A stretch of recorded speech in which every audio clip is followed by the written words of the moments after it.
Assalamu alaikum. Good evening, ladies and gentlemen.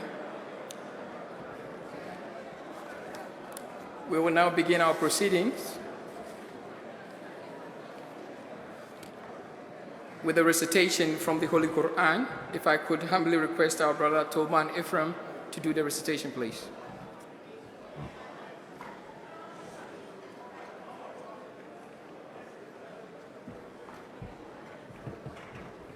Assalamu alaikum.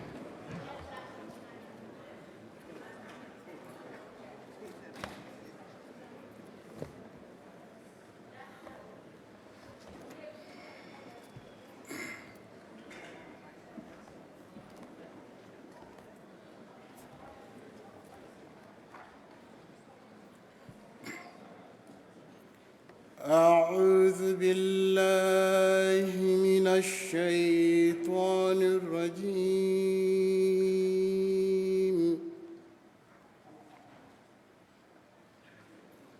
بسم الله الرحمن الرحيم.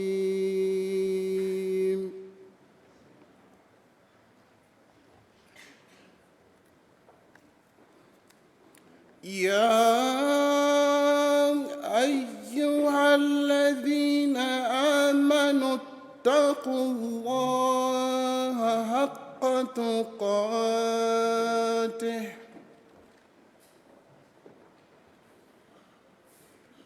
ولا تموتن إلا وأنتم مسلمون.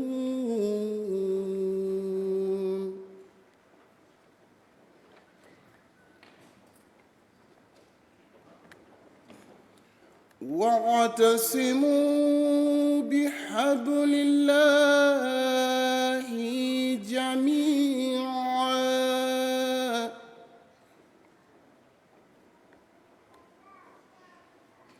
ولا تفرقوا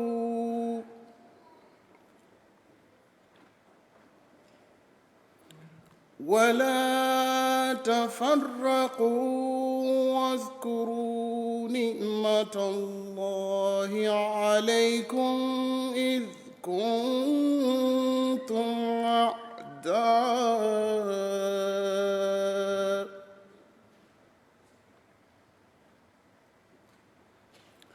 فألف بين قلوبكم فأصبحتم بنعمته إخوانا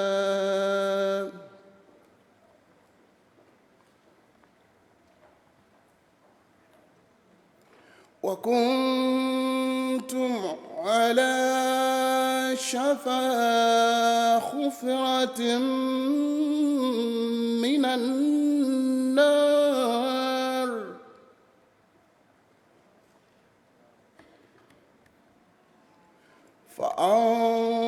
فأنقذكم منها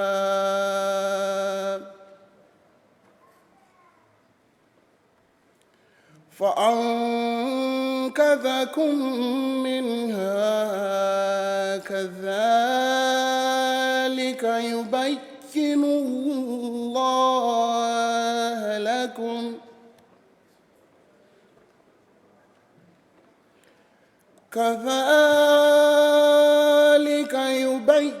الله لكم آياته لعلكم تهتدون.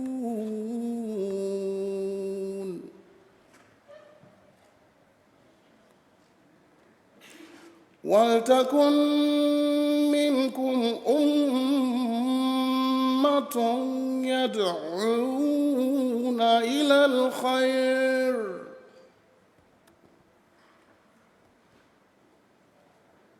ويأمرون بالمعروف وينهون عن المنكر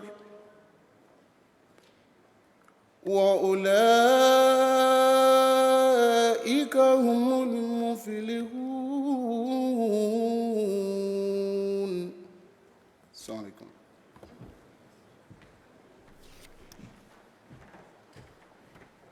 Thank you, Brother Toby Ephraim. Can I humbly request our brother Misbahuddin Adiwale from Nigeria to do the translation for us, please?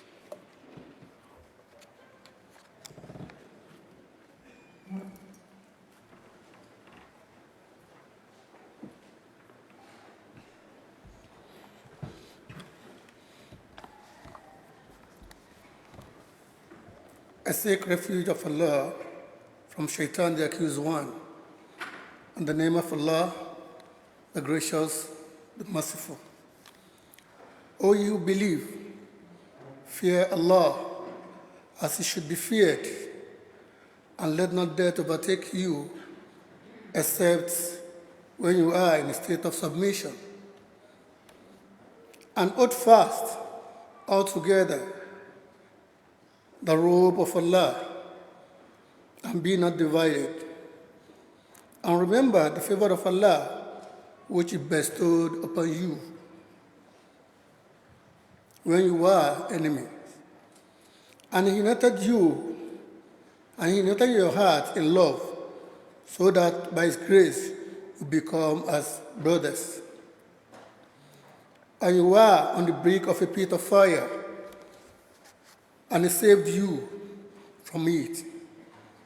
Thus does Allah explain to you His commandment, that you may be guided. And let there always be among you a body of men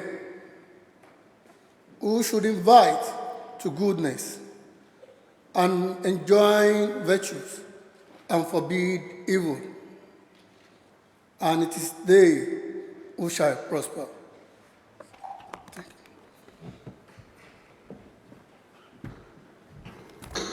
Thank you, Brother Adiwale. We now move on to the welcome address. If I can humbly request our Palmer United Kingdom President, Tommy Kalun Sahib, to do the welcome address, please.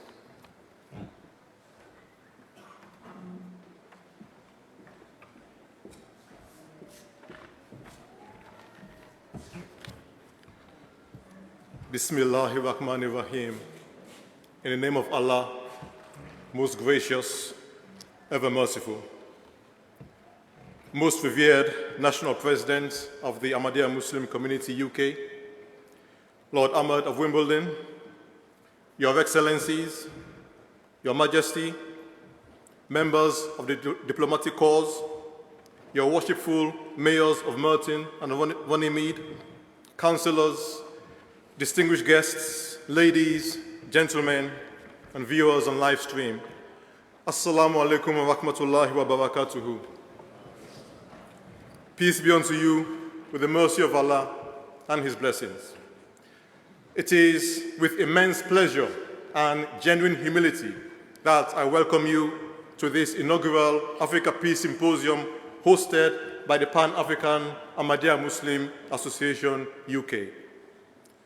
The Pan-African Ahmadiyya Muslim Association, or PAMA, as it is known, is a subsidiary association comprising all Ahmadi Muslims of African provenance within the Ahmadiyya Muslim community, a community founded, as we believe, by the promised Messiah of the latter days, Hazrat Mirza Ghulam Ahmad of Qadian, India, a community that represents the renaissance of the true Islam that was nobly practiced by His Holiness, the Holy Prophet Muhammad, sallallahu alaihi wasallam.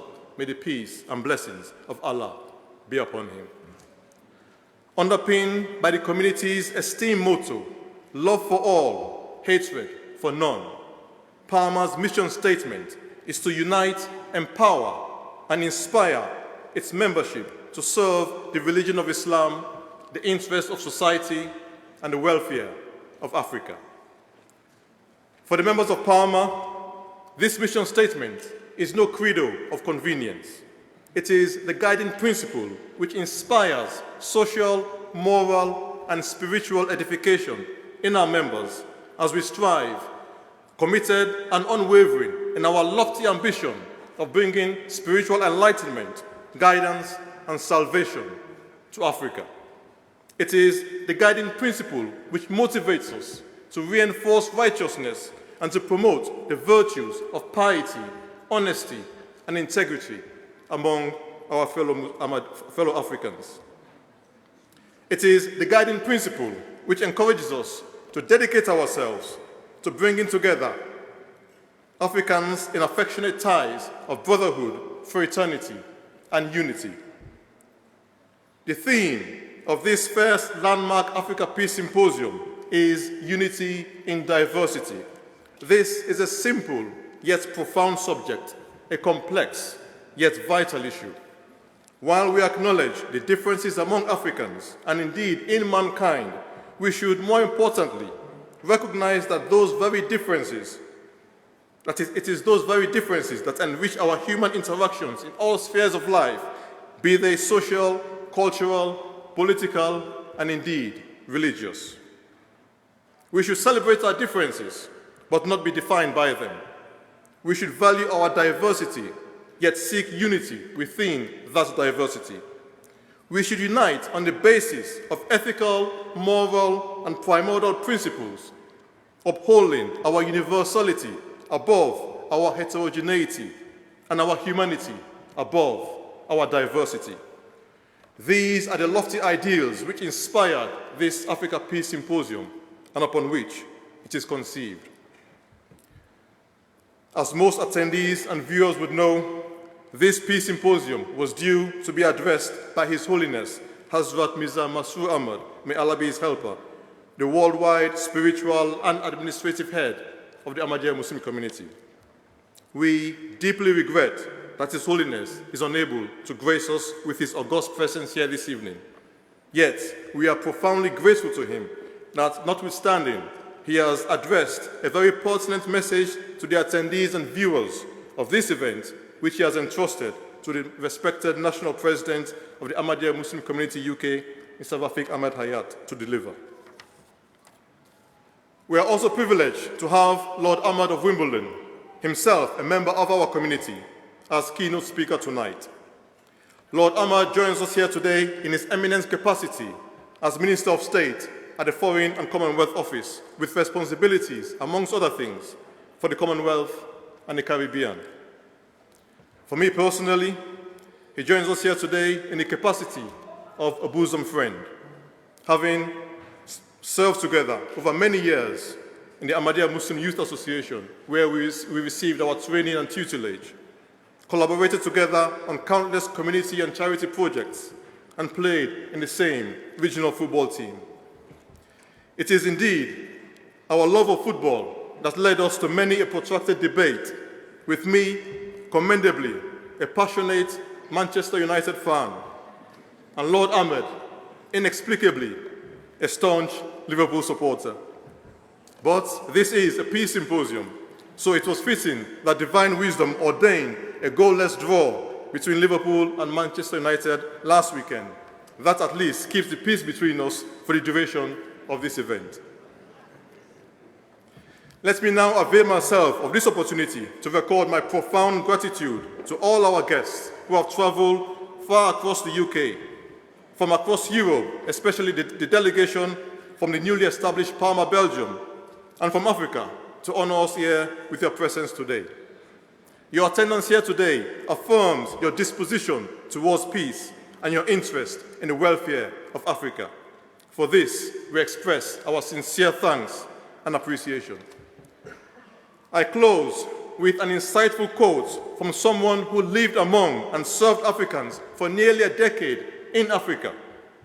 Someone who has genuine love for Africa and for Africans. Someone who inspires us as an association and as a community to defend the dignity of Africa. Addressing a Parma event in 2011, this is what he said. This is what His Holiness Hazrat Mirza Masroor Ahmad said. I firmly believe that if African countries and people unite together and fulfill the requirements of justice, then one day Africa will emerge as a true global power. May Allah fulfill this vision of His Holiness and bless us all profoundly. Amen. Distinguished guests, ladies and gentlemen, it is my pleasure and delight once more to welcome you all to the Africa Peace Symposium. Thanks for having me. Wassalamu alaikum.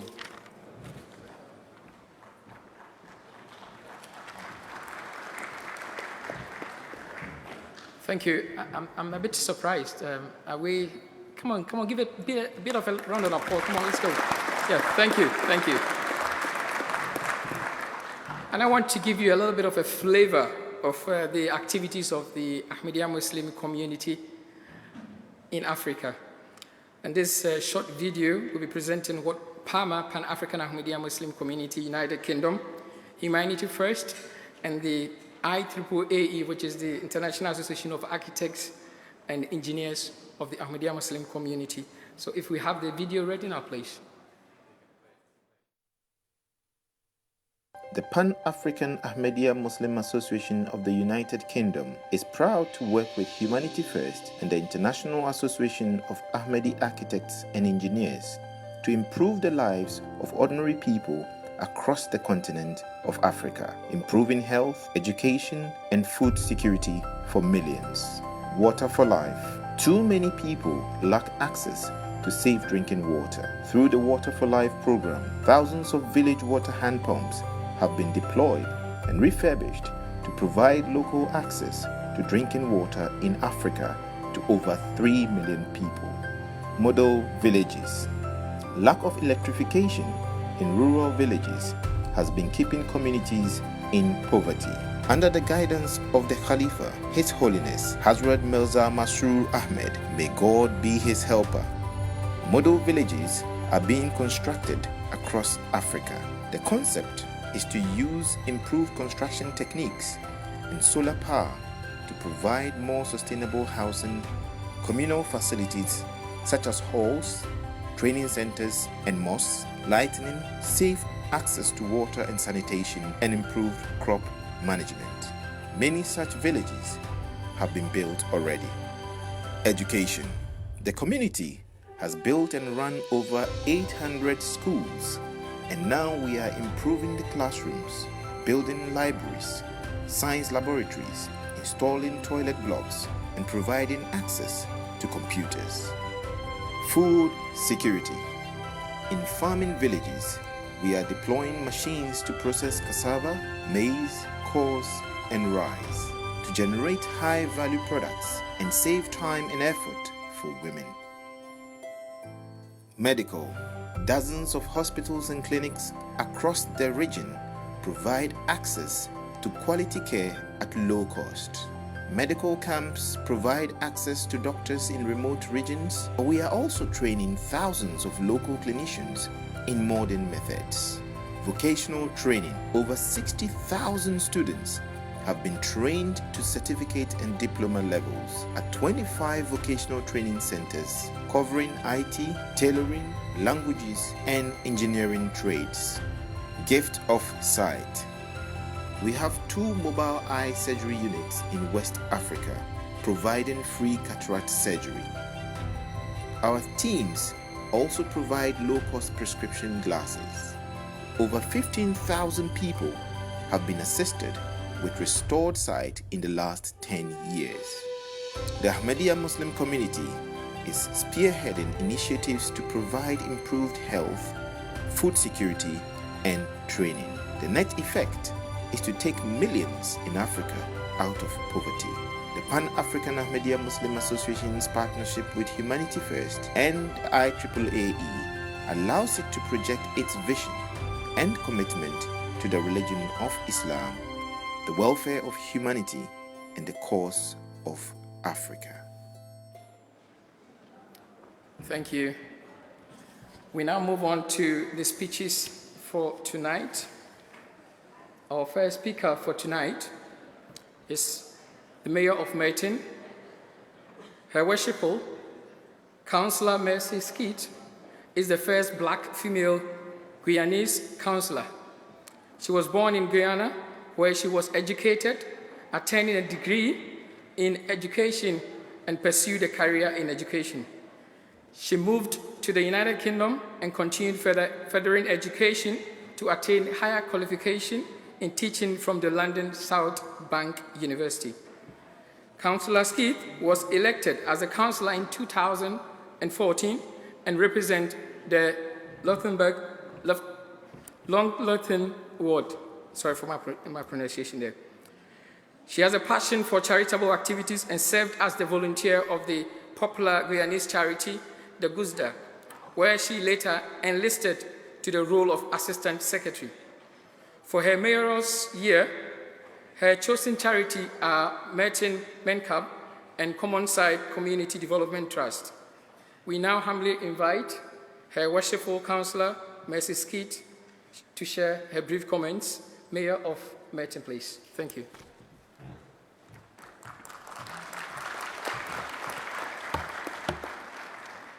Walaikum salam. Good evening, everyone. It's a pleasure being here to speak on peace. My take on peace is that it seems like more a society advances, less peace there seems to be. There is noise everywhere. Gone are the days of just sitting under a tree and thinking about life. There's Twitter feeds to look at, Facebook statuses to update, videos to take and upload on YouTube, drama to indulge in, gossip to listen to and spread, advertising bombarding us everywhere. It seems like we are saturated in figurative and literal noise all the time. We do not have time for acceptance, compassion, and tolerance, which are the foundation of peace.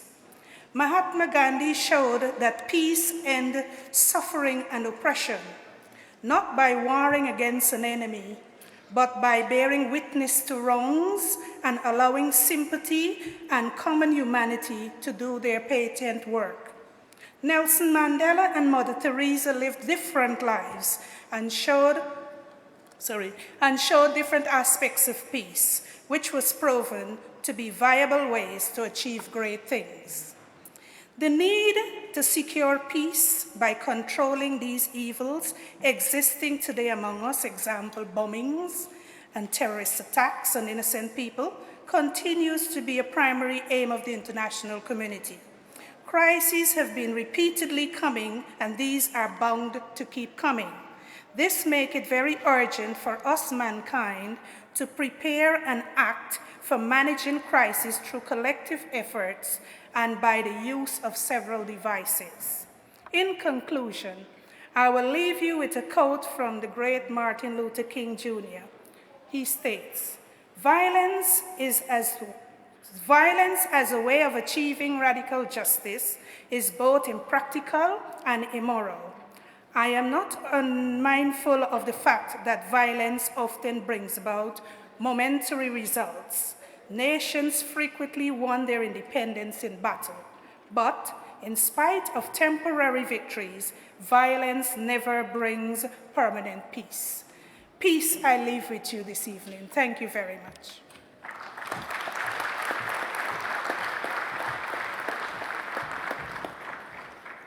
Thank you. Our next guest speaker for tonight is His Excellency Julius Peter Moto, the High Commissioner of the Republic of Uganda to the United Kingdom. His Excellency Julius Peter Moto holds a BA in Economics and a Master's degree in Business Administration from the Makerere University Business School in Kampala. He is dedicated and self-motivated professional with over 25 years' experience in advocacy, governance, community mobilization, and development-based NGOs, and served as program manager in a relief and recovery project in South Sudan, liaising with all UN agencies and NGOs for proper planning and coordination of early economic programs.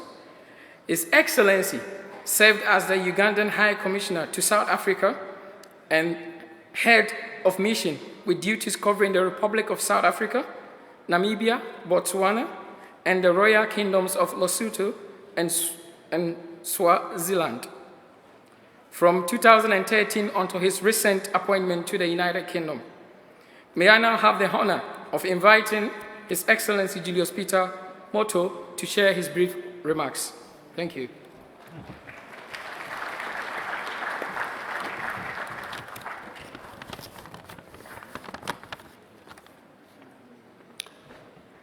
Lord Hamad of Wimbledon, and also Minister of State for Foreign and Commonwealth Office, Rafiq Hamad Hayat, President of Ahmadiyya Muslim Community UK, and all protocols observed. I'm delighted to be attending this event with you, which was well organized the way I see it. When I received the invitation letter, I told my PA confirm my attendance, and I'm here together with you. Peace is something that we cannot talk about without planting good seeds politically.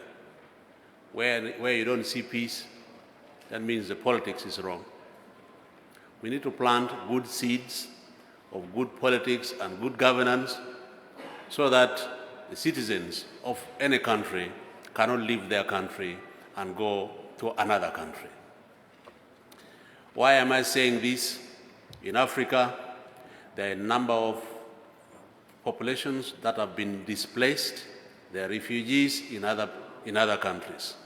A typical example is South Sudan, where over 1.3 million have been displaced from their country, and Uganda is hosting 1.2 million of their population as a result of bad politics.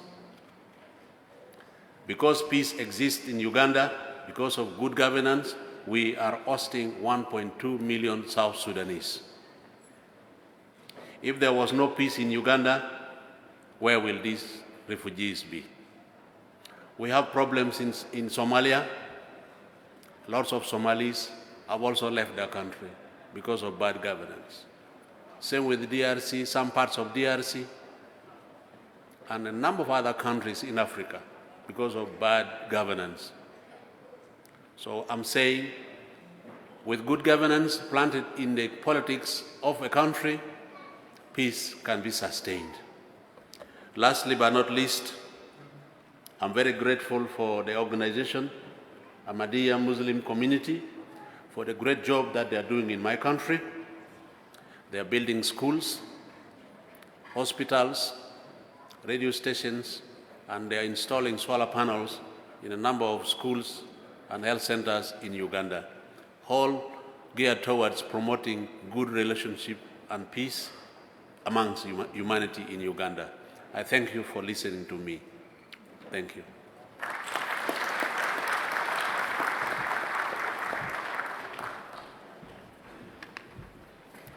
Thank you.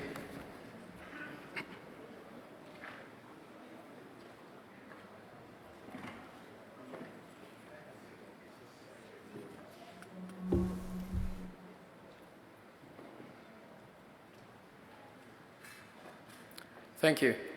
I will now just want to acknowledge some of the VIPs, the dignitaries who are among us, who are not speaking tonight. Not in any particular order. If you could please maybe kindly just stand up so that the audience will know who we are addressing here. First on my list is Her Royal Highness Hajia Hajara, please.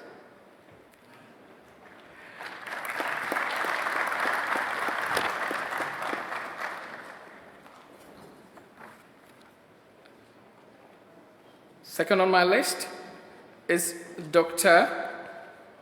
Boma Douglas. Dr. Boma Douglas is the chairman of the Nigeria CANUC, which is the Nigeria Association of, right? Yes, thank you. My apologies on that one is Dr. Boma Douglas, chairman of Central Association of the Nigerians in the United Kingdom. My apologies on that one. Next on my list is Councillor Iftikhar Chaudhry, who is the mayor of Runnymede, please.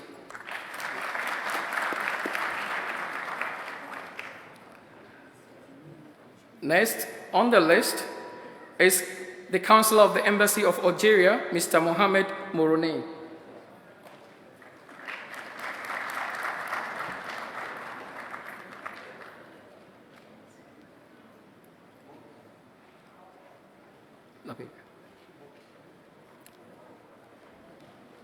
Okay, my apologies on that one. I think,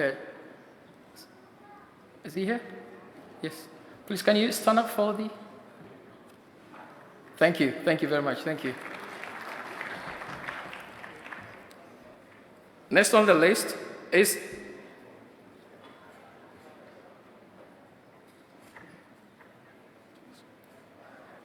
Sir Iftikhar Ahmed Ayaz, Honorable Consul of Tuvalu.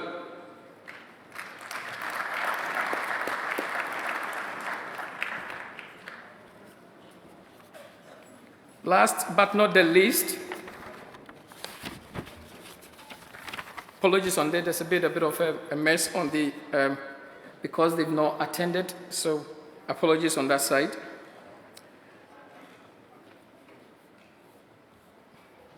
It's Dr. Amrina Bell, MBE, and then the Deputy Lieutenant, Executive Director of Chrysalis Family Center. With this, we now move on to the keynote speaker. We are supposed to be expecting 2 speakers as well, but I'm not too sure whether the Deputy High Commissioner of Ghana is in our midst at present. Okay, we move on to the keynote speaker for tonight, Lord Tariq Ahmed of Wimbledon, a distinguished member of the Ahmadiyya Muslim community, currently serving in Her Majesty's government as Minister of State at the Foreign and Commonwealth Office and as a Prime Minister, Special Representative on Preventing Sexual Violence in Conflict. Prior to his current role, Lord Ahmed served prominently as Minister for Aviation and Trade, Minister for Skills and Aviation and Security at the Department for Transport, that is from 2015 to 2017. Minister for Counter-Extremism at the Home Office from 2015 to 2016. Local Government and Communities Minister from 2014 to 2015. Lord Ahmed also undertook the role of Government Whip and the Lord in waiting to Her Majesty, the Queen, from 2012 to 2014. He is also the Vice Chairman of the National Conservative Party from the period of 2000-2020. Outside politics, Lord Ahmed had a 20-year career in the city working in banking and finance, including the NatWest Group, where he was a senior manager in corporate banking and finance markets. He was later the vice president and the marketing director of Allianz Bernstein. His last role before joining the government was the strategy and marketing director at communities firm Succeed Finance. I now have the singular honor and pleasure of inviting Lord Ahmed to deliver his keynote address.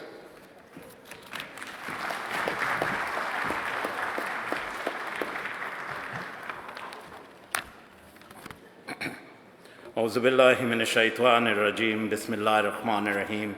I seek refuge from Satan the accursed, in the name of God, the gracious, most merciful. Respected Amir Sahib, Your Worshipful, the Mayor of Merton, Mayor of Runnymede, Your Excellencies, ladies and gentlemen, Assalamu alaikum and good evening. It's an immense pleasure for me to be addressing this incredible event this evening, and there's various reasons for that. First and foremost, let's just get the important stuff out the way. As the president of Parma said, Tommy, Carlo and I have known each other a very long time. Indeed, I remember Tommy when he first arrived in the UK. There was a very quiet, unassuming young man who came out of the Futuh Mosque after prayers, as we were often taught within the community. When you don't know someone, you put yourself forward to make them feel greater at ease. And I outstretched my hand, and I welcomed Tommy to the UK, and he then enlightened me about his family in Sierra Leone. And not only did we get to know each other, we became deep friends. I've, of course, spent the next quarter of a century or so trying to convince Tommy of actually ensuring that he realised that supporting Manchester United was not the way forward. However, he constantly reminded me that since the Premier League's been established, Liverpool are yet to win the title. But this is about the future, ladies and gentlemen, and that applies as much to football as anything else. But it's my immense pleasure to be here under his chairmanship, and I pay tribute to his efforts and that of his whole committee in organising this evening's events.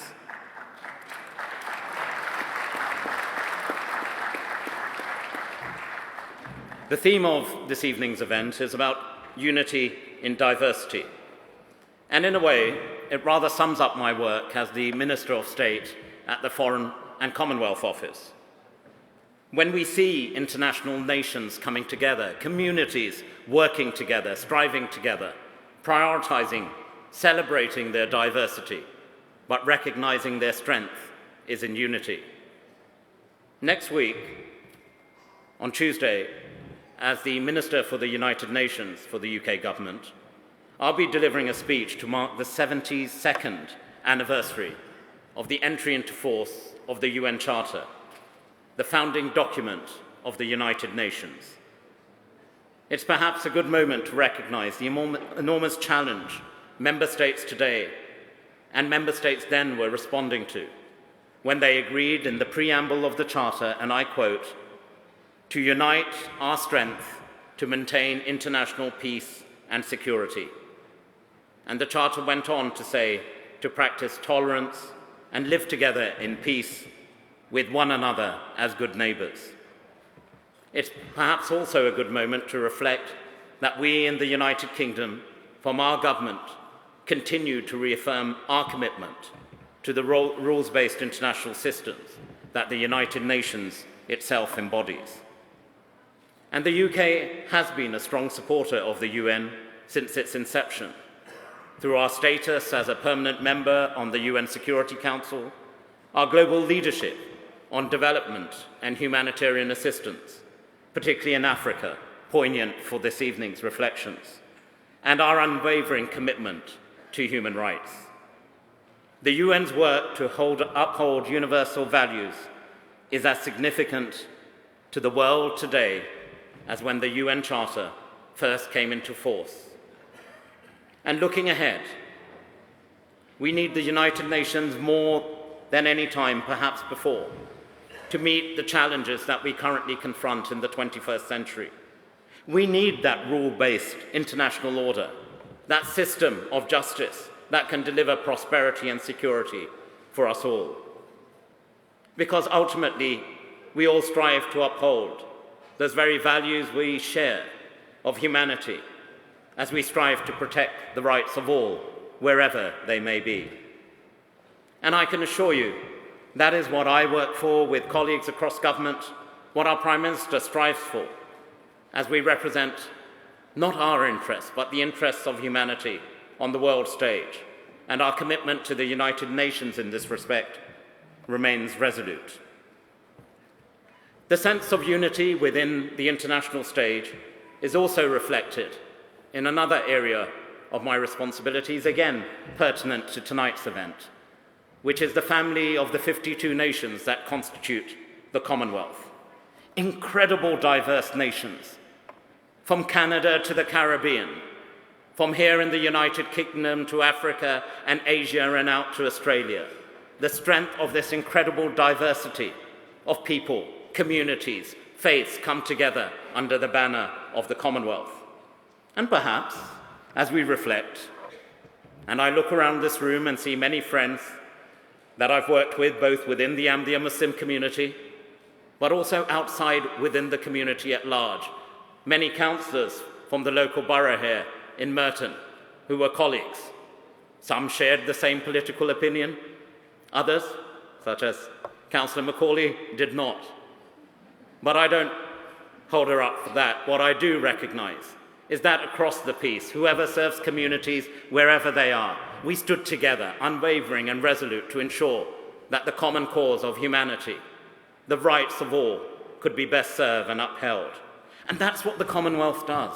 In our stories we tell, I reflect back to my own history, the son of migrant parents, both born in India, moved briefly to Pakistan, established here a family over 60 years ago.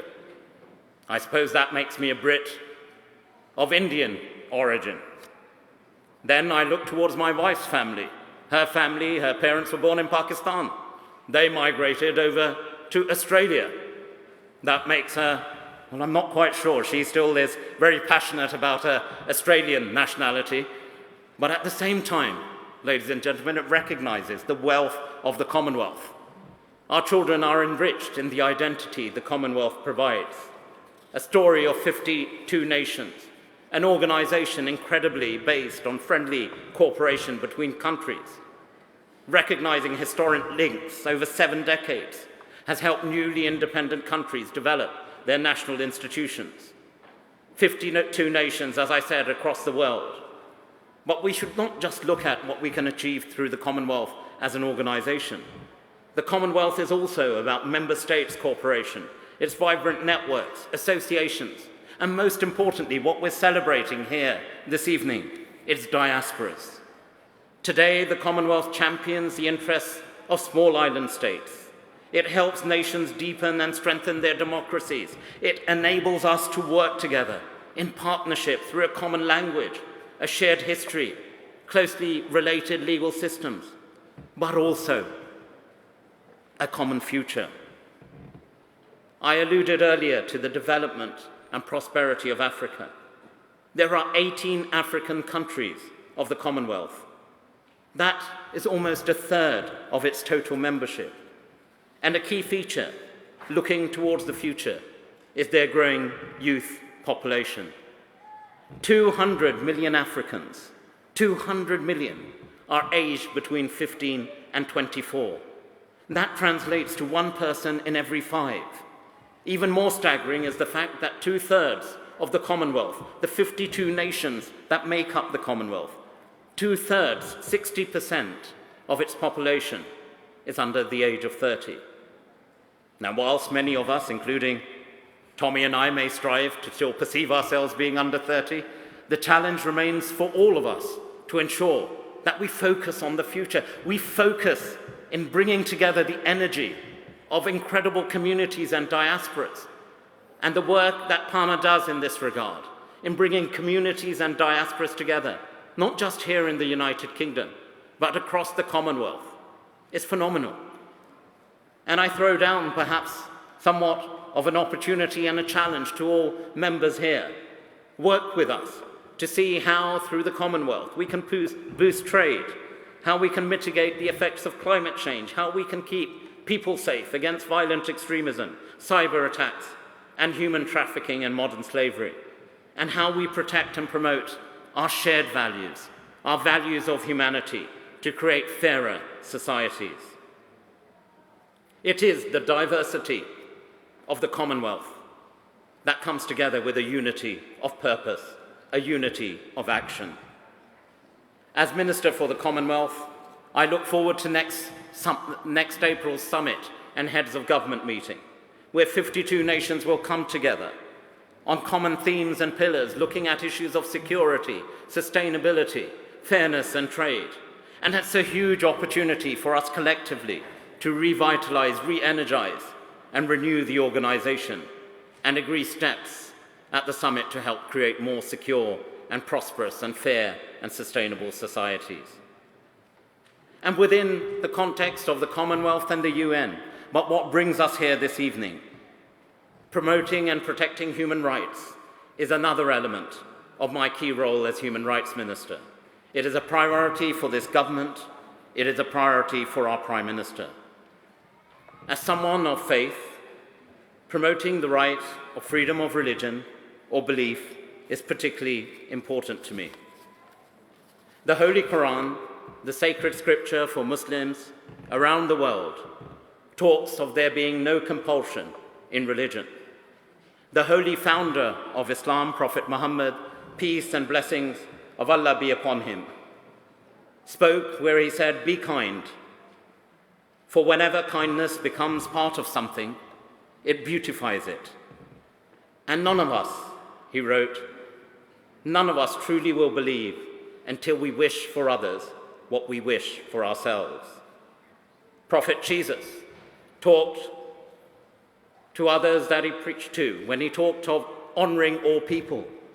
And when he talked of humanity, he said most poignantly, be of one accord, be of one mind.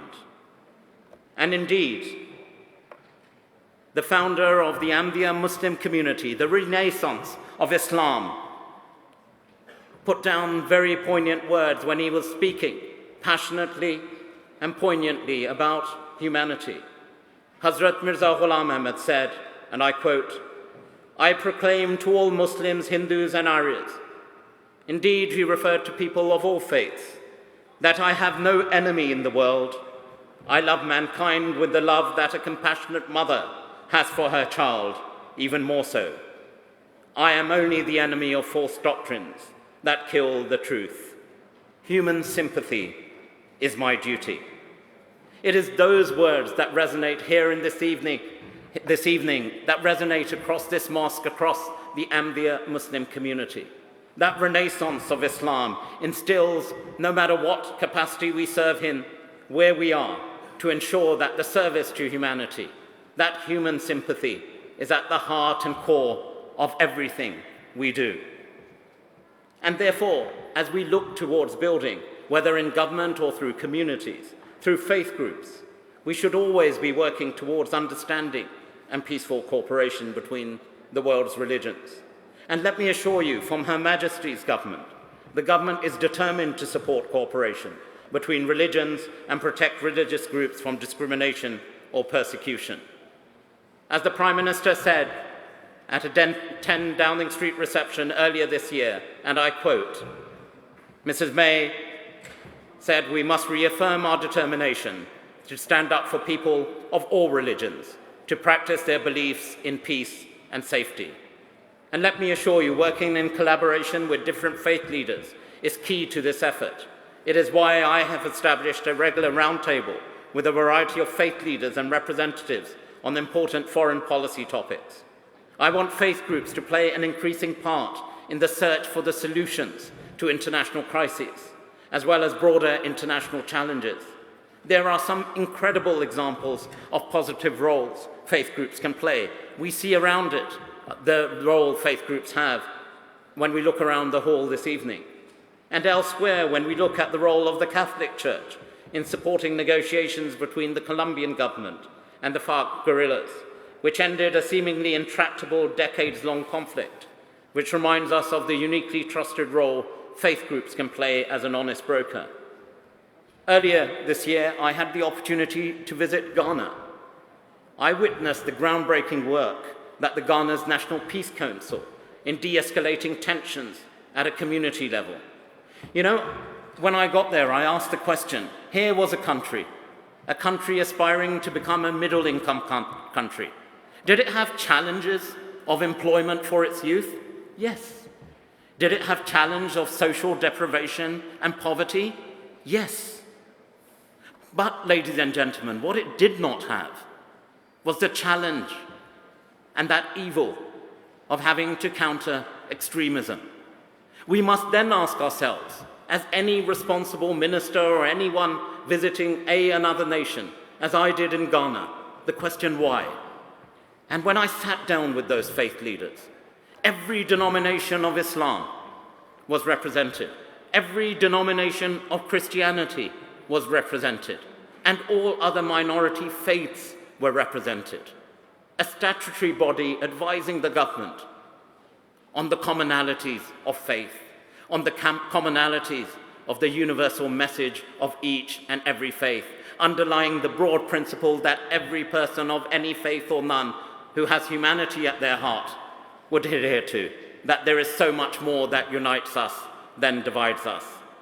And in this regard, I reflect also that it was an Ahmadi Muslim, the late revered Abdul Wahab Adam Sahib, who served as a deputy imam right here in London.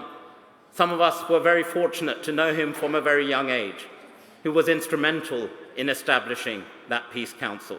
And it's a council now which is a body of faith and ethnic groups enshrined in law. And you know what? They help government, they work with government, they mediate when issues and challenges arise, and it works to challenge misrepresentations and misinterpretations of religious scripture. But more importantly, they send a very strong message to anyone who seeks to divide them. Yes, we are diverse. Yes, we have different interpretations, different ways of viewing faith, but we are united against those who will seek to divide us. And on the issue of extremism, it's an area in government where I've been working with faith groups for a number of years. When we look back to recent events right here in the United Kingdom, the recent terror attacks in London and Manchester, questions were once again asked of the Muslim community. Is Islam compatible with the UK, with Western democracies? I'm sure many of us who are of the Muslim faith posed that question yet again. Islam was in focus. Yet I answered that. Many of us in this room answer it. Where do all these religions originate from? They don't originate from the West. You can talk of Islam and Christianity and Hinduism and Buddhism. Well, they are very much of the East. Yet in answering that, I regard myself as a Muslim, yes, but a Muslim of the West. And as the current Caliph, His Holiness Hazrat Masroor Ahmad himself said, "Let me be clear," he said, "that no one can justifiably claim that true Islam cannot integrate into any society. True Islam is that which spreads righteousness and goodness and strives to combat all forms of evil and wrongdoing." He continues by saying, "A person should not just strive to acquire peace for themselves, but His Holiness said, but should make full efforts to spread peace and harmony to others with the same longing they have for themselves. This selfless attitude is the way to establish peace in the world." The words of Hazrat Mirza Masroor Ahmad, the leader and spiritual head of the Ahmadiyya Muslim community worldwide. And yet we saw those very words come to life. Rather than turn against each other, despite the diversity which some see as a division, it was a strength. Communities stood together.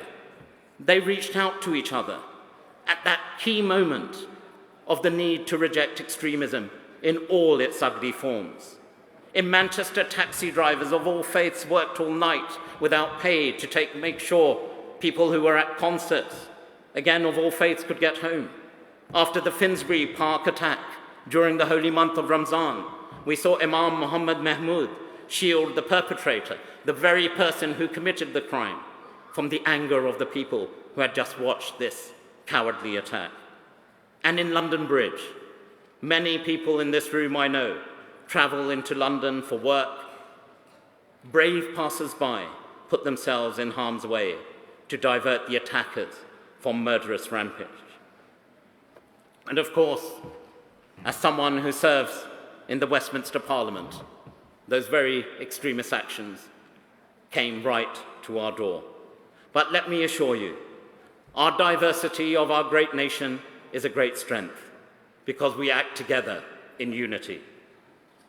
Preventing violent extremism is a major part of my role today, as it was at the Home Office. But we are all clear, violent extremism perhaps presents a general challenge to us all. It seeks and those who perpetrate these crimes, and they are criminals. It threatens our universal freedoms and values. It sows hatred and division. Whereas our response, the response of the communities here, and indeed across the world, the richness of the diasporas, have shown diversity is a strength. It's about inclusion. And we stand together and united against such evil. There is no single solution, ladies and gentlemen, that governments or security services or civil society can bring. But together with religious groups and communities, we must work together to not only identify the causes, but find effective responses, about recognizing that faith is part of the solution. And those who say, it may be this faith or that faith which has caused the problem, I say to them very clearly, There is no faith. It emanates from the same single source that says the taking of a life of another is somehow justifiable. Let me be absolutely unequivocal and clear. Every faith, including Islam, rejects that notion in its entirety. We stand together and united against extremism and all those who hijack noble faiths in pursuit of their extremist or violent ends. And let me assure you that the government is committed to working together with all communities to build this capacity. Whether it's here in the UK or more internationally, we are developing national plans of action to help countries across Africa to prevent violent extremism. We are sponsoring the Commonwealth Secretariat's Countering Violent Extremism Unit, which is sharing expertise across the Commonwealth. And we are providing funding for the Global Community Engagement and Resilience Fund, which is investing in grassroots activity against extremism in countries as diverse as Kosovo and Kenya. Together, united, nations, community, faith groups acting together can counter this evil. And in each instance, our work is made more effective by working with civil society groups within their communities, faith groups within their communities. The support and cooperation of civil society and faith groups is a mutually beneficial partnership, a collaboration of coming together, a unity of purpose. Governments create the legislative framework for countering extremism, but together we provide guidance to de-radicalize and ensure practitioners can help those who may embark on this journey. There are, of course, many challenges to this approach, and in the UK we can give many examples. But ultimately, I leave you with this thought, that it is only together through unity we can ultimately defeat this evil. I'm conscious of the fact that we are seeing many conflicts around the world. We can talk about Syria. We can talk about the brutality that we're seeing currently on the Rohingya Muslims in Burma, the war in Yemen. But the solution lies in ensuring that faith and recognizing the role of God in inspiring us to act as people of faith is not forgotten. Because we can, with unity, confront a common evil, as we are seeing with the defeat of Daesh in Raqqa. Most recently, inroads have been made to defeat this evil, so it can no longer practice this evil ideology which has no basis of any faith, no basis in Islam. From the United Kingdom, let me also assure you that we remain an influential member of the world's major institutions, be it the UN, the G7, the G20, NATO, and the Commonwealth. And we as the UK will continue to strive to address the commonality, the unity of purpose. All examples of countries coming together, acting together in unity against those who seek to sow division and discord. In concluding, it's often talked about that different people have different perspectives. What shapes your thinking? What shapes your mind? I was very fortunate. I was born into the Ahmadiyya Muslim community, the religion of Islam, the community of the Ahmadiyya Muslim community, part and parcel of my identity.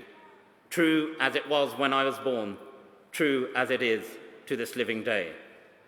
And through that community, through what we learnt, where people around you, as we often refer to them, as often my friends say, you have so many uncles and aunties, one can lose count. But that's how we perceived it, the love and affection of people who were there looking out for you. But ultimately, when we look at unity, a child looks towards their home. I was fortunate to have incredible parents. And I remember once, on returning home, I went to a school just not far from here, primary school, called Holy Trinity. Perhaps the name's a bit of a giveaway. It was a Church of England school. We were studying Judaism. I was Muslim. I returned home somewhat confused.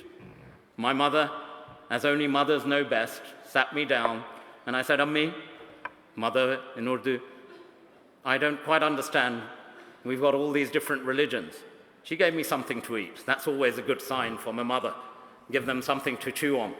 And then she gave me food for thought. She said, Beta, which means son. When we build a house, we lay the foundation of the house. You know, I was about 8 or 9, I got that. She said, after we lay the foundation of that house, we build the walls.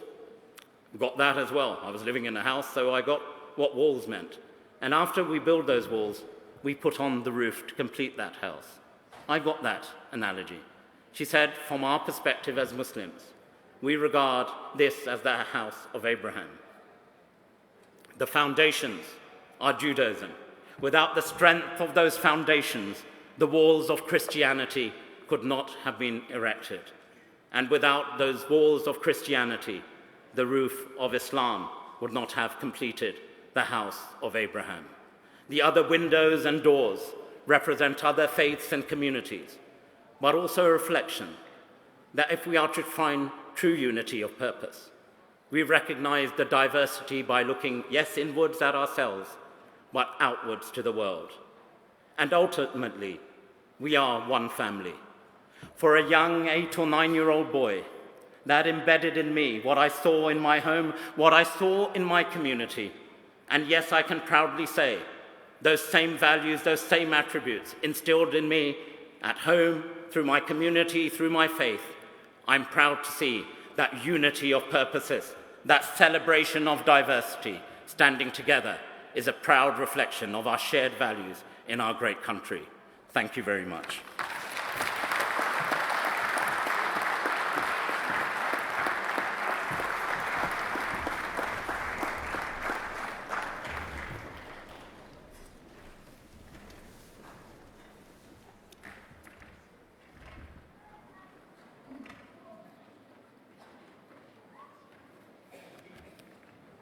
Thank you, Lord Ahmed of Wimbledon.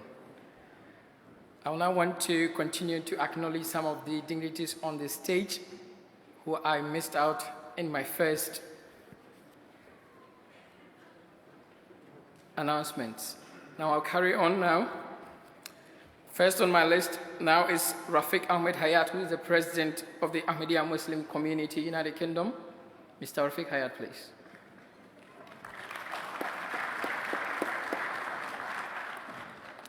I also have Imam Ataul Mujib Rashid, the Imam of the London Mosque and missionary in charge of the Ahmadiyya Muslim Community, United Kingdom.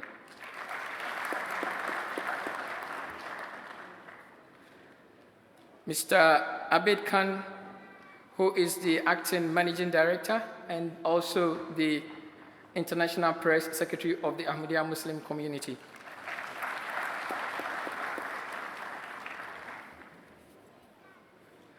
Mr. Maurice Bassi, Second Secretary and the Vice Consul of the Embassy of Liberia.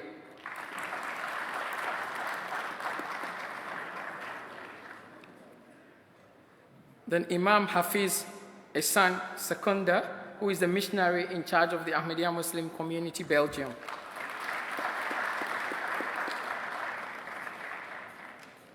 Imam Abdul Ghaffar Ahmed, the regional missionary of the Midlands of the United Kingdom.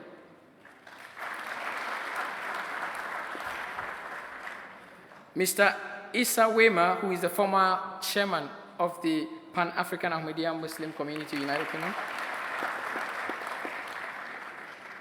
Mr. Nassim Ahmed Bajwa, who is the imam of this mosque and the missionary in charge of London.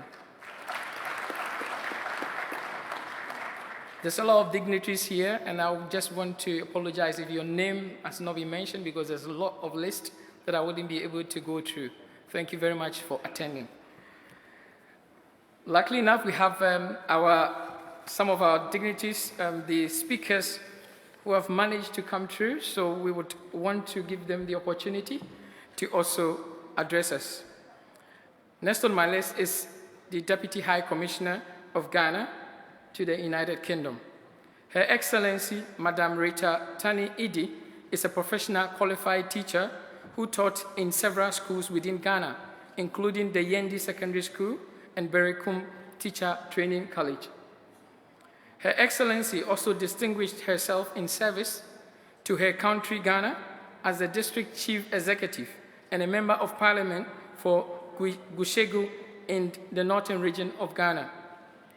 She was also appointed to the High Office of Deputy Minister for Lands, Forestry and Mines in the President Kufuor's administration, and now Deputy High Commissioner of the Republic of Ghana to the United Kingdom. We now humbly invite Her Excellency, Madame Rita Idi, to give us her brief remarks. Thank you.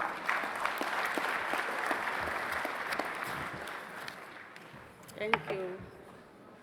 Assalamu alaikum. Mr. Chairman, His Holiness the Caliph of Islam, the President of the Pan-African Ahmadiyya Muslim Association, UK, Your Excellencies, members of the Diplomatic Corps, distinguished invited guests, ladies and gentlemen. It is with great pleasure that I stand here in place of the High Commissioner of the Republic of Ghana to the United Kingdom, His Excellency Papa Owusu Nkrumah, who unfortunately could not be here tonight. His absence is due to a previously scheduled national assignment that coincides with this important symposium. His Excellency sends his heartfelt apologies. Mr. Chairman, ladies and gentlemen, on behalf of His Excellency, I bring you greetings from the government and people of Ghana. I wish to take this opportunity to acknowledge the good works being done in my country, Ghana, by the Ahmadiyya Muslim Mission in the areas of education, health, agriculture, provision of social amenities, as well as moral and spiritual guidance in the country. Indeed, many of the mission's projects were accomplished under the leadership and guidance of His Holiness during his over 8 years in Ghana as the Ahmadiyya Muslim community's missionary in the country. Mr. Chairman, many Ghanaians remember His Holiness at different times as the headmaster of the T.I. Ahmadiyya Secondary School at Salaga in the northern region and central regions of Ghana, respectively, and also as the manager of the Ahmadiyya Agricultural Farm in the northern region, Ghana. We appreciate your personal contribution to our beloved country's developmental efforts.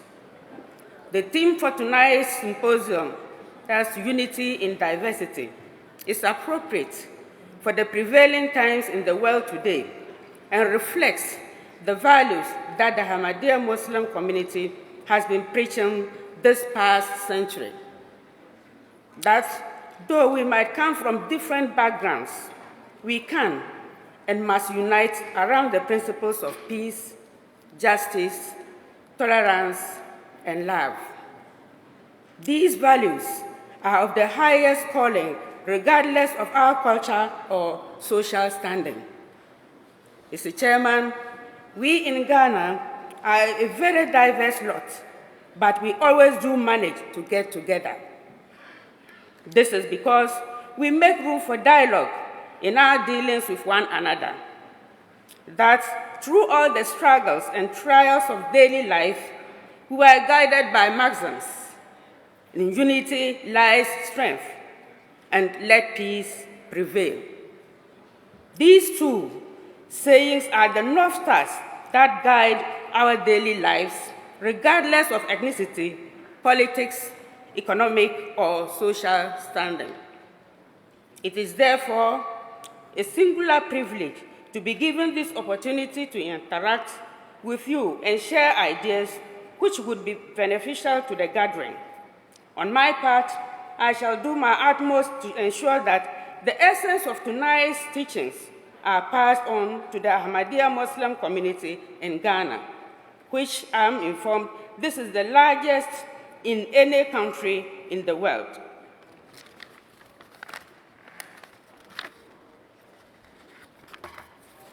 Look at me. Mr. Chairman, may I ask your permission to end my brief remarks? I wish the organizers and all participants a successful symposium. May Allah protect and guide us all. Thank you.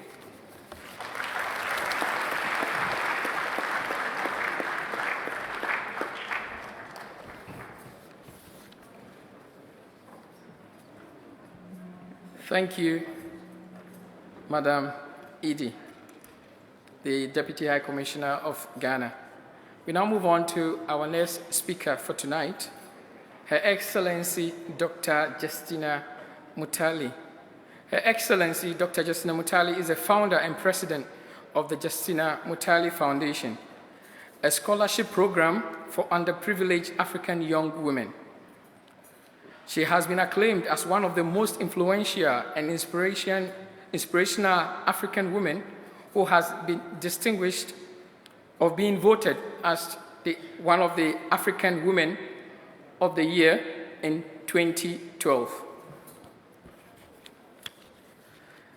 A Doctor of Human Letters and recipient of numerous awards, honors, and accolades, Dr. Mutali has been honored among the greatest humanitarians of the world in the Global Officials of Dignity, GOD, Awards, held at the United Nations headquarters in the United Kingdom, in the United States of America, in New York. She has also been honored as the Minister for Peace, Africa Goodwill Ambassador, and Missionary of Peace.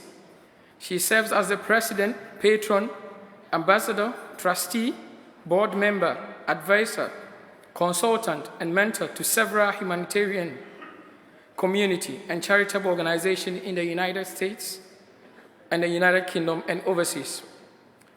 We now humbly invite Her Excellency Dr. Justina Mutali to share her few thoughts with us, please.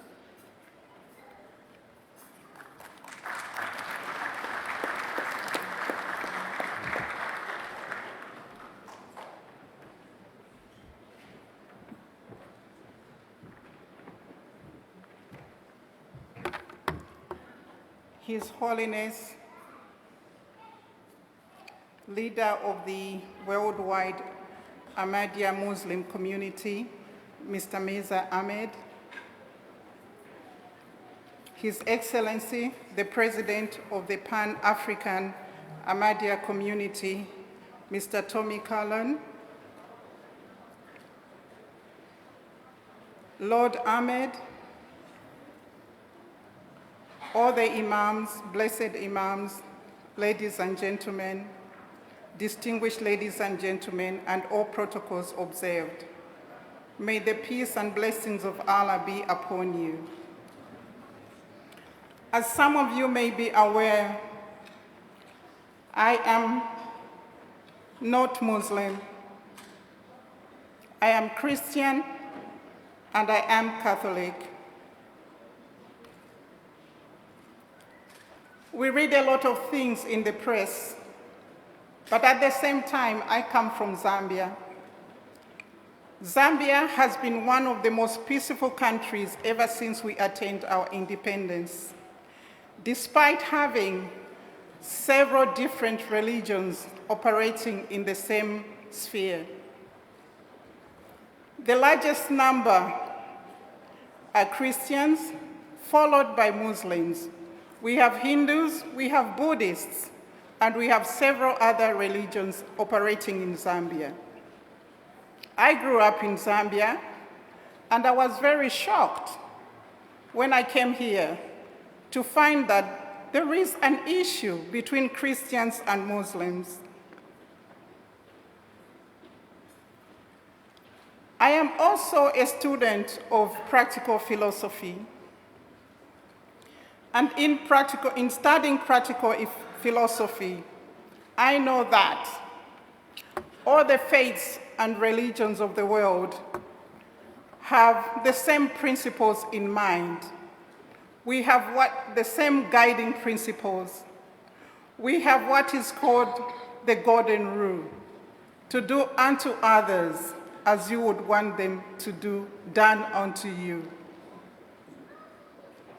It shocks me to see that we are in the 21st century. We claim to be advancing and developing as humanity. We are on the verge of the fourth industrial revolution, the digital economy as they call it. How ironic that since time immemorial, humanity has always wanted to focus on the very things that threaten to annihilate his very existence. How so very ironic that humans could want to destroy themselves with calculated savagery. How so ironic that we can claim to be developing, to be advancing, to be civilized, when all that we have done is move from killing one man with a club at a time to killing millions with one bomb. And now we are at the verge of totally terminating the whole of humanity at the push of a button. How ironic is it that humanity and humans claim to be the most intelligent species of God's creation? Every day we wake up, watch television, we are greeted by gruesome images of wars everywhere, of humans running away from humans, humans being persecuted by other humans, humans dying from bombs dropped by other humans, humans becoming refugees in their own homes created because of the problem created by humans, humans dying of poverty, dehydration, all of this caused by other humans. How can we claim to be the most intelligent species that God has ever created? The fact that we believe that we are different from other people has created what is happening now. The fact that we believe that other people are different from us has created irrelevant wars in the world, unnecessary wars. But these wars have created problems both on the side of the victor and that of the vanquished. I come from Zambia, which is in Southern Africa. We believe in the philosophy of Ubuntu. The philosophy of Ubuntu tells us that I am human because of other humans. I am a person because of other persons. Without other persons, I wouldn't be human. Without other humans, I wouldn't be a person. So why do we want to punish other humans who made us humans after all? Without them, we wouldn't be human. The fact that we believe that we are different from one another causes the problems of the world that we have today. I was terrified the other day to hear that the United States of America, whether this is true or fake news, I am not sure, but this is what I read, have already started flying their bomber planes, fighter planes, over the Korean Peninsula. And I'm also shocked to see what's happening from Pyongyang coming to the other side. I was even more shocked to hear the insinuation from some of the people at very high levels talking about the world on the verge of World War III. The United Nations was created above all else to prevent future major wars in the world after World War II. And so was the European Union. Doesn't it worry us that the United States have threatened to leave the United Nations and the UK is threatening to leave the European Union? What will happen to the togetherness, to holding together to prevent these future wars, to holding together to prevent this total termination of humanity? As humans, we need to go back to the very principles of doing unto others as you would want it be done unto you, of seeing that the suffering of others is our own suffering, of seeing that no one wins in war. While one may win for dropping so many bombs, We have a repercussion throughout the world. It doesn't matter in which part of the world the war happens. The repercussion reaches each and every part of the globe. Influx of refugees. Refugees bring a restraint on budgets, national budgets. That is the suffering. And also war costs money. The economy goes down. So no one wins in all of this. The only hope for humanity's survival is for peace. If we can go back to the Ubuntu that we are, to remembering that the next person is me, to seeing ourselves in other people, perhaps we have a chance of having peace in this world. Thank you.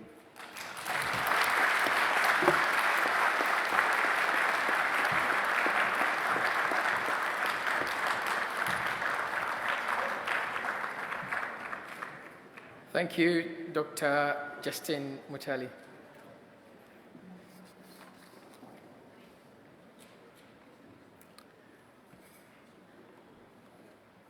We now have a video presentation on His Holiness, the Khalifa of Islam, Hazrat Khalifatul Masih V. If the video is ready, please. La ilaha illallah.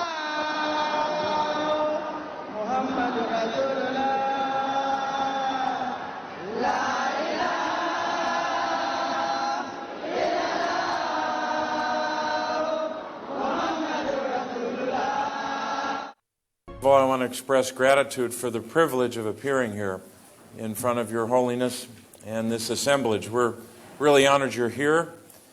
But Your Holiness, I want to thank you for your great leadership, the example and the demonstrated commitment that you've shown to tolerance and to justice and to peace. God bless you and thank you. Again, it is an honor to welcome you, Your Holiness. And I want to say it's an honor because you are a man, though of humble beginnings, your leadership has made you a figure of global prominence. You started as a teacher, and you have become a guide for millions of Muslims worldwide. Ahmadiyya Muslim community has been a force demonstrating clear and unwavering loyalty to the United States. Again, promoting life in our community, blood drives. You're part of the community and saving lives. These messages and actions reflect the strength of this community and its commitment to our common humanity. And you do this not because all of the people, Your Holiness, the Ahmadiyya community does this not because all of the people that you serve are Muslim. You do this because you are Muslim. The truth is that peace and justice are inseparable. You cannot have one without the other. And certainly, this principle is something that all wise and intelligent people understand. Leaving aside those people who are determined to create disorder in the world. No one can ever claim that in any society, country, or even the entire world, there can be disorder or a lack of peace where justice and fair dealing exists.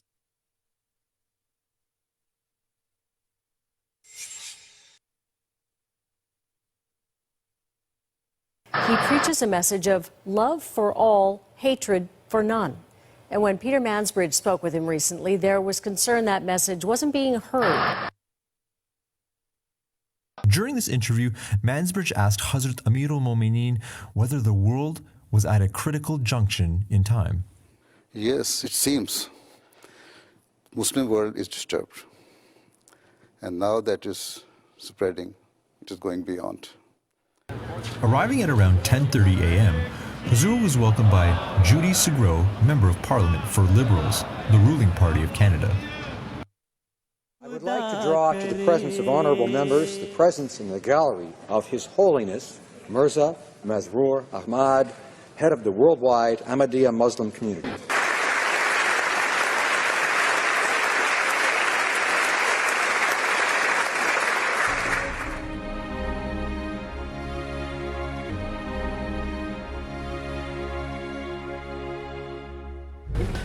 pleasure to welcome His Holiness to Ottawa. The last time we met was a number of years ago, and I didn't yet occupy this office, but we had wonderful conversations, as we will this time, about the Ahmadi community and the challenges they face and the opportunities to work together on promoting love for all and hatred for none. Hazrat Amirul Momineen delivered a keynote address at a reception in his honor at Parliament Hill. This event was attended by members of Parliament, ministers, senators, ambassadors, and many other dignitaries. It was also broadcast live on MTA International and streamed online.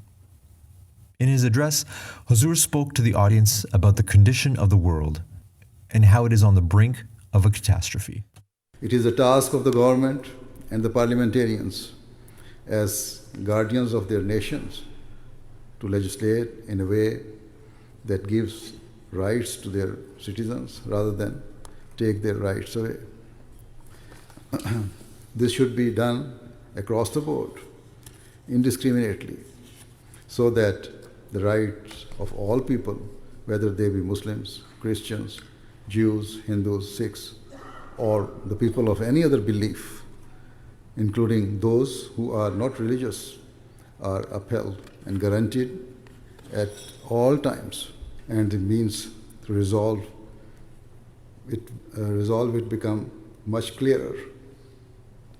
At a broader level, the United Nations must also play its role in establishing peace in the world. Our jihad is not a jihad of swords, guns, or bombs. Our jihad is not a jihad of cruelty, brutality, and injustice. Rather, our jihad is of love, mercy, and compassion. Our jihad is of tolerance, justice, and human sympathy.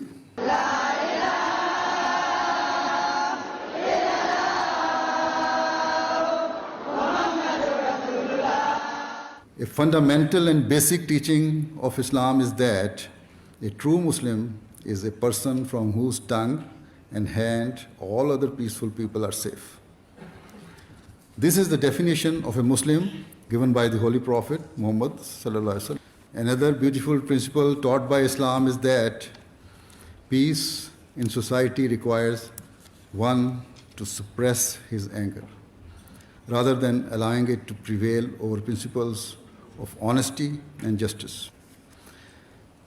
Islam teaches that peace can only be established by helping both the oppressed and oppressor in a manner that is completely impartial, free from vested interests, and devoid of all enmity. Ladies and gentlemen, we have a double honor. We've heard the wonderful words from His Holiness about the message of peace, and I will speak a little bit more about that in 1 second. We have been graced with the presence of the President of the European Parliament, Mr. Martin Schulz, who has come to personally greet His Holiness.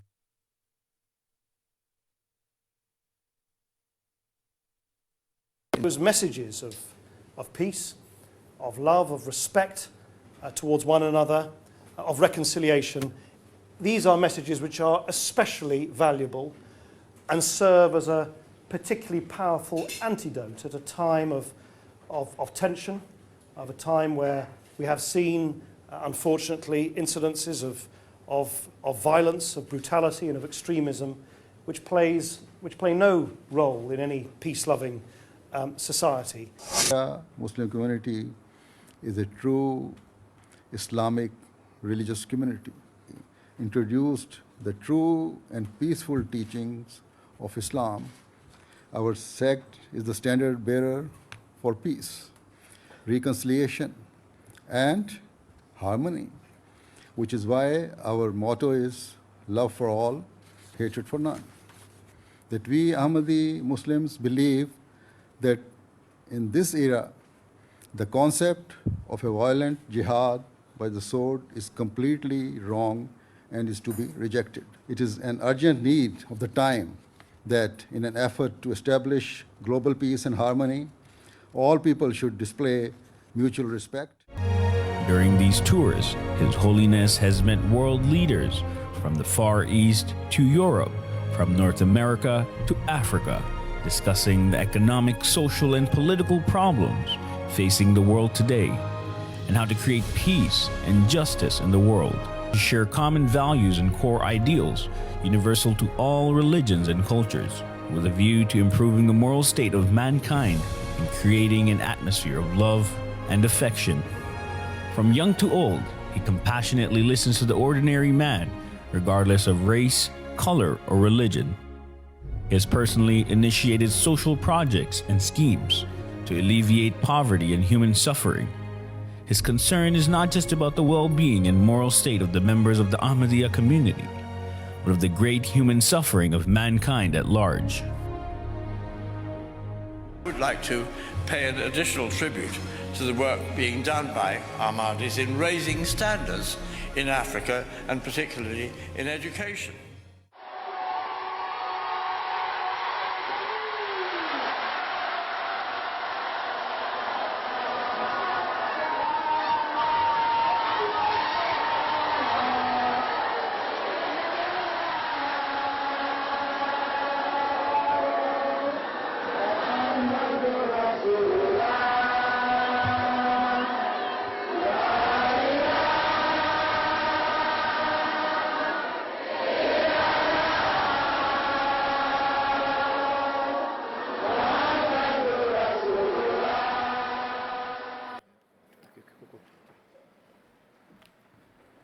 Thank you. Just a little bit of an announcement here regarding some cars which are wrongly parked. Sorry to chip this in, but then people want to move, and sadly they parked at the places that are inconveniencing people. That is LV 07VNM, Fiat Punto Black Gray, Toyota Yaris Silver LX51 X ZVU, LX51 ZVU, and Toyota Prius Blue, that is CC110 CCC. So if we could kindly request those people who have got these cars to move them to just get the people to move out of their place, please. Thank you. His Holiness has been very kind enough to send us a message to be read out to all of us. So I humbly now, with that singular honor, call upon the National President of the Ahmadiyya Muslim community, Mr. Rafiq Ahmed Hayat, to give his closing remarks and also to read out the message of His Holiness. Mr. Rafiq Hayat, please.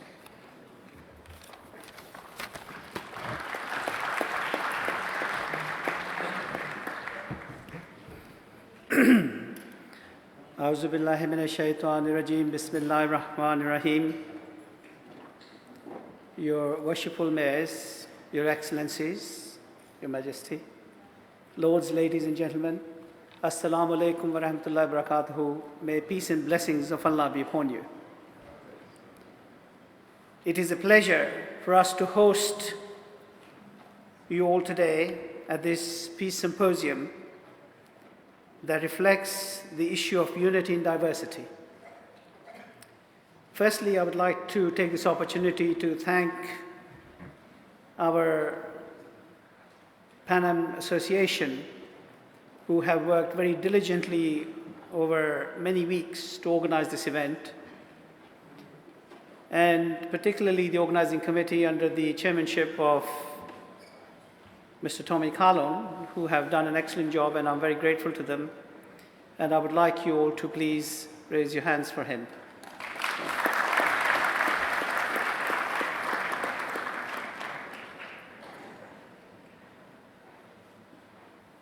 Not very long ago, when the Cold War finished, we thought that we were entering a period of peaceful coexistence in this world. And of course, when the Berlin Wall came down, we celebrated that we were going to have peace in our world. But unfortunately, human race is such that somehow we have not learned to live in peaceful coexistence with each other. Then we had those very unfortunate events of 9/11, which have become a very landmark event in our history, a very tragic event in our history. And following that event, we have seen, unfortunately, a deterioration in our world. And from what appeared to be heading towards peace, we are now heading in the opposite direction. And we had some very eminent speakers this evening all speaking on this topic. And the whole purpose is, how can we achieve peace in this world? But in order to do that, we have to look at some of the issues that are facing our society today. And one of the big issues is that we are blaming religion for all the ills that we are seeing today. So after 9/11, a lot of people came to find out why this happened. Was Islam fit for the 21st century? Or was it that Islam was the very reason why we have conflict? And in trying to explain this in very simple terms, what I said to the people who came to see me is that you have to understand what is faith, what is religion. Faith is a code of conduct which defines the rules by which you can have a peaceful and harmonious society. It defines the rules at every level, from husband and wife, to family, to society, national and international level. And all the rules are so that you can have peace and harmony in your life. And if we all believe in the same God, it is not possible that the God gave a different message to Prophet Moses, a different message to Prophet Jesus, and a different message to Prophet Muhammad, peace and blessings of Allah be upon all of them. The fundamental message is the same. That is how we can live in peaceful coexistence, how we give rights to all members of the society. And that can only be based on justice, because without justice, there will be no peace in this world. And unfortunately, what we are finding is that the great powers, they are exploiting the poor countries. And whether it is exploiting them for their resources, whether it is exploiting them for their manpower, and until and unless there is fair play in this world, we will not be able to achieve proper peace in this world. And I feel that it is only faith that can actually bring peace, because fundamental principles of faith are based on morality, on justice and fair play. And no United Nations is going to bring that about. So it is the faith leaders who have to come together and bring this harmony in this world. Now, I know one person who has worked diligently to bring this to all the powers of this earth. And that is His Holiness Hazrat Mirza Masroor Ahmad. You saw a very brief introduction to him before in that video. And His Holiness has traveled the width and breadth of this earth. He's gone to the parliaments of all the Western countries. He's gone to Africa. He's gone to Asia. He's gone to Australia. And his fundamental message is that unless we bring about change, unless we promote justice and equality in this world, we will not be able to achieve peace. Now, we are very fortunate that in spite of his very, very busy schedule, he has sent a message to us this evening, which I'd like to read to you. And it is to all the attendees of the Pan-African Ahmadiyya Muslim Association UK Peace Symposium, Assalamu alaikum wa rahmatullahi wa barakatuhu. May peace and blessings of Allah be upon you. I'm very pleased that the Pan-African Ahmadiyya Muslim Association UK is holding its first ever peace symposium. And I pray that the events prove to be blessed in all respects. I would also like to express my sincere regret that due to certain reasons, I am unable to join you this evening.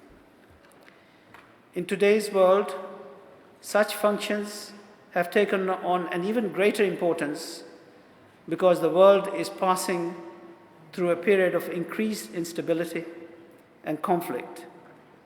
And as a result, the peace of the world is lessening day by day. Indeed, it cannot be said that any continent is free from the effect of this growing turmoil.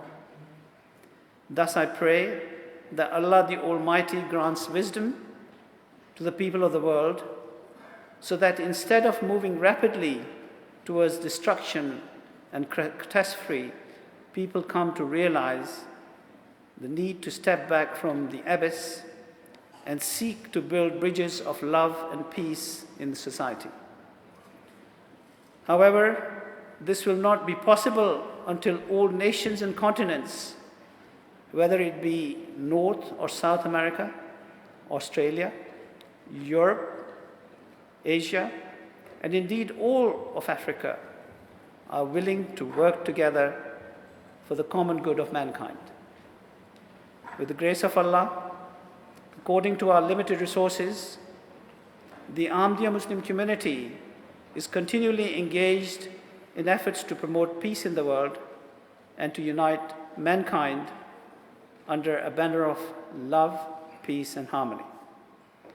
This very fact that the Pan-African Association is holding the Peace Symposium is an indication that upon every possible platform, we are trying to develop peace and are striving to eradicate all forms of hatred and intolerance. The African continent is vast, and its boundaries borders with both Asia and Europe. So it is imperative that the African people realize their great status and importance to the rest of the world. Each African tribe or race, and indeed each individual person, must understand his or her responsibility and duties to their nations and to the wider world. Sadly, even now, much of the world considers African nations as poor, destitute, and without value. However, I firmly believe that Africa has huge potential and great status.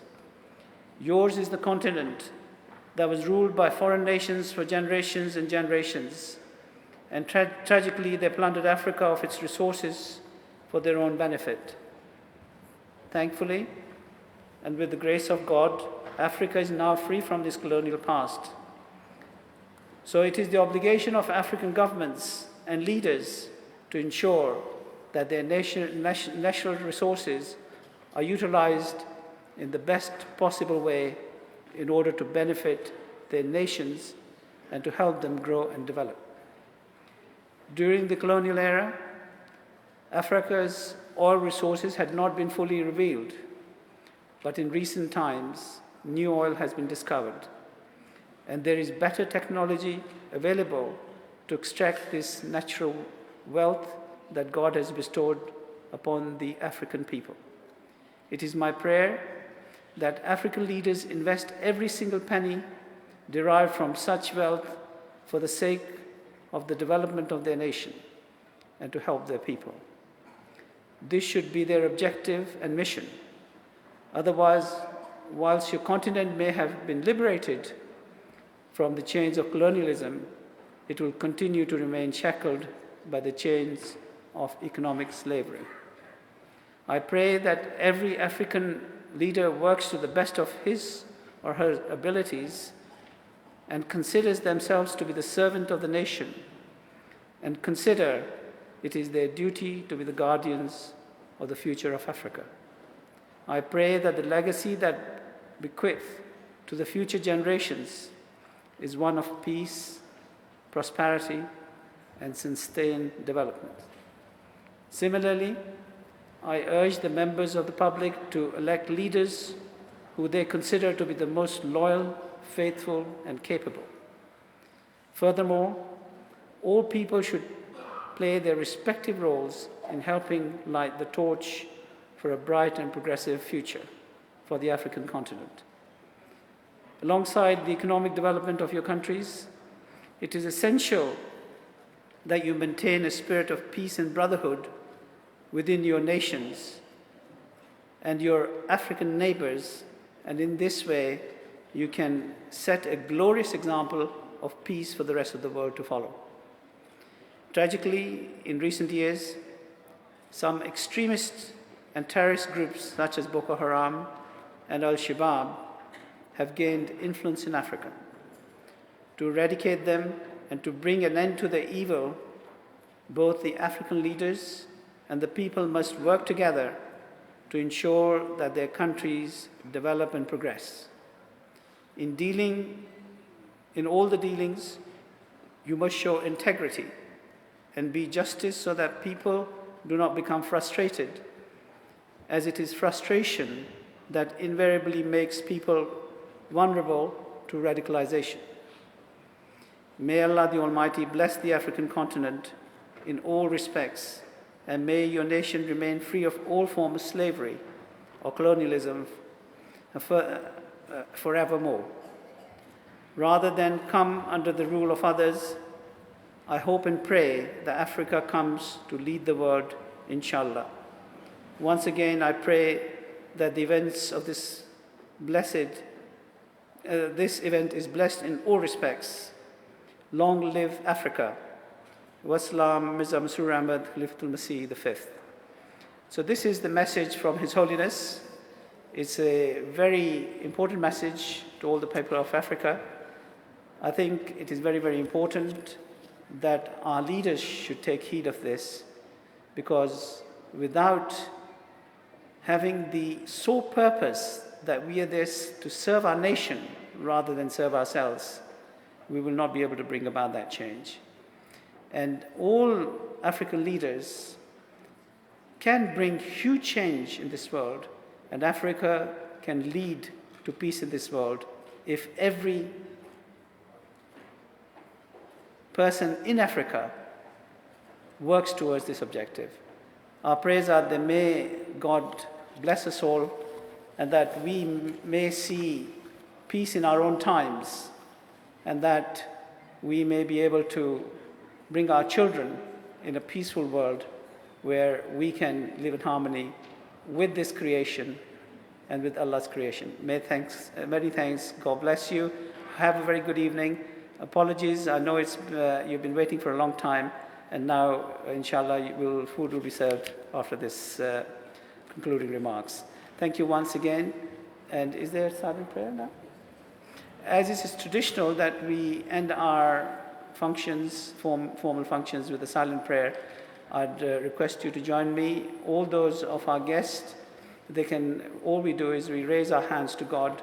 Please, you can pray in your own way that you wish to join us. Please join me in silent prayer.